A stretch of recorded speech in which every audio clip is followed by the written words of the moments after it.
यह कहानी है भूतिया अस्पताल की। सिलमपुर नाम का एक था। उस गांव में गोपी नाम का एक किसान रहता था। उसके दो बेटे और एक बेटी थी। वे लोग रोज रात को खाना खाने के बाद अपने दादाजी से कहानियां सुना करते थे। उसके दादाजी भी बच्चों को अच्छी अच्छी कहानियां सुनाया करते थे, इससे उनका भी मन लगा रहता था। एक दिन उन्होंने बच्चों को एक भूत वाली डरावनी कहानी सुनाने लगे।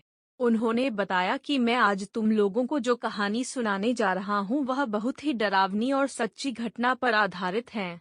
यह कहानी हमारे जमाने की एक अस्पताल की है जो करीबन 200 साल पुराना था। उस भूतिया अस्पताल के ठीक बगल में ही एक कब्रिस्तान था। उस अस्पताल में आज से 80 साल पहले एक लड़की तड़प तड़प कर गई थी और मरने के बाद भूत बनकर हर दिन किसी न किसी को मारती थी।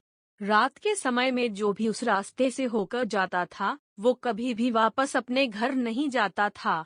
एक दिन हमारे गांव के दो लड़के नीरज और गोलू बाजार कुछ सामान लेकर लौट रहे थे। वे दोनों साइकिल से थे और घर आते आते रास्ते में ही रात हो गई थी। गोलू ने नीरज से कहा कि भूतिया हॉस्पिटल वाले रास्ते से चलते हैं, जल्दी घर पहुंच जाएंगे। तभी नीरज ने कहा, नहीं भाई, उस रास्ते से जाना सही नहीं होगा, उस रास्ते में भूत रहता है। गोलू बिल्कुल भी भूत में विश्वास नहीं करता था और नीरज को जिद करके उस रास्ते पर चलने के लिए कहने लगा। नीरज उसकी बात मान ली और दोनों अस्पताल वाले रास्ते में चल दिए। उस समय रात के 10 बज चुके थे। भगवान का नाम लेकर वे दोनों उस रास्ते पर चल दिए। चारों तरफ से अंधेरा हो चुका था, सामने कुछ भी दिखाई नहीं दे रहा था। जैसे ही वे दोनों आगे गए, रास्ते में कीचड़ पड़ा हुआ था। अंधेरे में उन लोग को दिखाई नहीं दिया और साइकिल लेकर वे दोनों गिर गए। थोड़ी बहुत चोट लग गई थी, लेकिन फिर भी उन्होंने जल्दी से अपना साइकिल उठाया और गांव की ओर चल दिए, क्योंकि भूत का डर भी था कि कहीं से आ न जाए। वे लोग थोड़ी ही दूर गए थे कि उन लोग के साइकिल का टायर पंचर हो गया।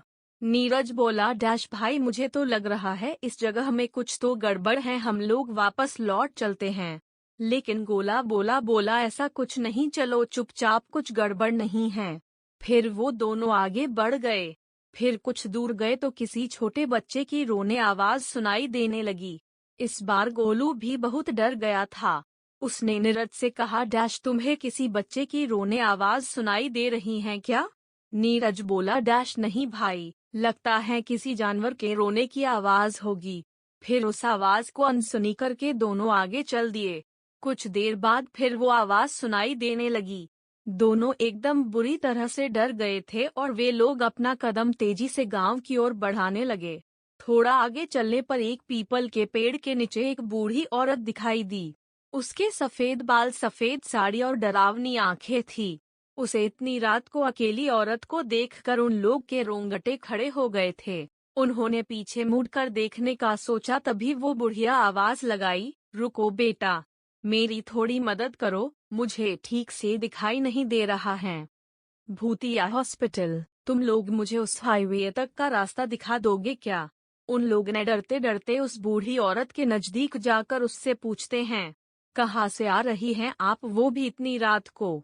तो उस बुढ़िया ने कहा कि मैं पड़ोस के गांव की रहने वाली हूँ, मेरे पास कोई भी साधन नहीं था, इसलिए मैं पैदल ही चल पड़ी। अब रात हो गई है और अंधेरा भी छा गया है, कुछ दिखाई नहीं दे रहा है बेटा, तुम लोग मुझे उस गांव तक छोड़ दोगे तो बड़ी मेहरबानी होगी। उन दोनों ने उस बुढ़िया के बात पर विश्वास कर लिया और उसे अपने साथ लेकर निकल पड़े। नीरज और गोलू आगे थे और वो बुढ़िया पीछे चल रही थी। भूतिया हॉस्पिटल, रास्ते में वो बूढ़ी औरत उन लोग से सारी बातें पूछने लगी कि तुम लोग कहाँ के रहने वाले हो और कहाँ जा रहे हो। फिर ऐसे ही बातें पूछते पूछते उन लोग को दूसरे रास्ते में ले जाना चाहती थी, लेकिन वो लोग तो पहले से डरे हुए थे, रात भी बहुत हो गई और उन लोग को जल्दी अपने घर भी जाना था, इसलिए बुढ़िया के बात का ज्यादा ध्यान नहीं दे रहे थे। कुछ देर चलने के बाद नीरज बोला, डैश, लो दादी, आपका गांव आ गया, अब आप अपने घर चले जाइए। और वो जैसे ही पीछे मुड़ कर देखा तो वहाँ कोई नहीं था। वो दोनों की हालत खराब हो गई, डर के मारे थर थर कांपने लगे और वही अपना साइकिल पटका और दौड़कर भागने लगे। भागते भागते भूतिया अस्पताल के पास कब्रिस्तान तक पहुंच गए। रात के 12:30 बजे बज चुका था। वे लोग पसीने से तरबतर हो गए थे। और कब्रिस्तान पार कर जल्दी से अपने घर चले गए। उन लोग को लेकर घर वाले भी बहुत परेशान और चिंतित थे।